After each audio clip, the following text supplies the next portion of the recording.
అండి Srinu Pentakota YouTube channel చూస్తున్న వాళ్ళందరికీ స్వాగతము. మీరు నా ఛానల్ మొదటిసారి చూస్తున్నట్లయితే ఛానల్ని చూసి లైక్ చేసి సబ్స్క్రైబ్ చేయడం మాత్రం మర్చిపోవద్దు.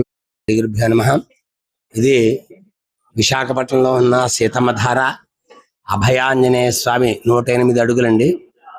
ఇక్కడ ప్రశస్తంగా సీతమ్మధార అంటే అమ్మవారికి ప్రీతికరమైనది కాబట్టి ఆ సీతమ్మధారలో స్వామికి వెలయడానికి వచ్చి ఉన్నట్టుగా అనిపిస్తుంది. కారణం ఏంటంటే మేము చేద్దాం అనుకున్నది మా ఆలయ ధర్మకర్త గారు ఏఎస్ఎన్ రాజు గారు చాలా వ్యయ ప్రయాసాలతోని ఆయనకి ఎప్పటి నుంచో ఎన్నో సంవత్సరాల బట్టి కడదామని ఉద్దేశం ఉండి ఆయన కష్టానికి ఫలితంగా స్వామి కటాక్షంతో ఇంకొక చోట కడదామనుకున్నారు.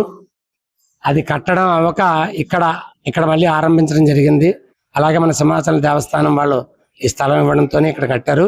ఇంకోటి అంటే ఈ స్వామి దగ్గర నుంచి కొంచెం దూరంలో అంటే ఒక 50 అడుగులు 60 అడుగుల దూరంలోనే సీతమ్మధార నీరు వస్తుంటుందండి. అంచేతన కానీ స్వామి ఇక్కడికి వచ్చి ఉంటారని మేము అనుకోవడం. కారణం ఏంటంటే ఈ స్వామి వేరే చోట కడదామని ఎంత ప్రయత్నం చేసినా అవ్వలేదు. అమ్మవారు ధార వచ్చే దగ్గరలోనే స్వామి రావడానికి కారణం ఏంటంటే అమ్మవారికి ప్రీతికరమైన వాడు, కుమారుడితో సమానమైన అభయాంజనేయ స్వామి ఇక్కడికి ఆయన స్వయంగా వచ్చారని మేము అనుకోవడానికి కారణం. తర్వాత ఇంకోటి ఏంటంటే ఇది దక్షిణముఖంగా ఉంటారు స్వామి. అంటే లంకకి వెళ్ళేటప్పుడు స్వామివారు దక్షిణముఖంగా ఉన్నారు. ఆ దక్షిణముఖంగా ఉండడం చేతన ఎలాంటిదైనా సరే జయింపు చేయగలిగిన వాడనమాట.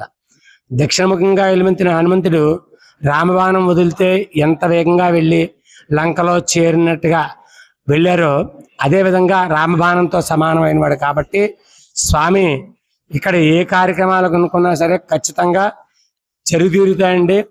ఎందుకంటే ఇక్కడ ప్రశస్తమైనవి అరటిపళ్ళుతో పూజ అండి. స్వామికి రంభాఫలం అంటే కదలీఫలంతో ఇష్టం కాబట్టి ఆ కదలీఫలాలతో ఇక్కడ పూజా కార్యక్రమం ఉంటుంది. ఇంకోటి ఏంటంటే ప్రశస్తం కదలీ వనంలో స్వామివారు తిరిగేవారట. అందుకే అరటి చెట్టు కిందన పెట్టిన స్వామికి పూజ చేస్తే 10 రెట్లు ఫలితాన్ని ఇస్తానంటారు. అందుకే మీకు ప్రతి చోట ఆంజనేయ స్వామివారి తాలూకా దీనికి ఎక్కువగా అరటిపళ్ళుతోనే పూజా కార్యక్రమం ఉంటుంది. అలాగే ఈ స్వామివారికి కూడా అరటిపళ్ళుతో పూజా కార్యక్రమం ఉంటుంది. ఇది సీతమ్మధార కాబట్టి స్వామి ఇక్కడికి వచ్చారని మేమందరం కూడా అనుకోవడం. అలాగే మా ఆలయ ధర్మకర్త గారు ఏఎస్ఎన్ రాజు గారు చాలా అతి కష్టంతో ఆయన కష్టానికి ఫలితంగా స్వామివారి ఇక్కడ నిలబడి స్వామి ఆయనకు కూడా ఆశీస్సులు ఇచ్చు. అలాగే ఈ విశాఖపట్నం పుర ప్రజలందరికీ కూడా నేనున్నాను ఉన్నట్టుగా అభయస్తంతో స్వామివారు నిలబడి ఉంటారండి. ఎందుకంటే ఇక్కడ కైలాసగిరి నుంచి యారాడకొండ వరకు స్వామి ఎక్కడ చూసినా మీకు నేనున్నట్టుగా అభయస్తంతో కనబడుతూ ఉంటారు. అదే ఇక్కడ ప్రతీక.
కిరీటమానిక్య విరాజమానమూర్ధానం అలంకృణోతు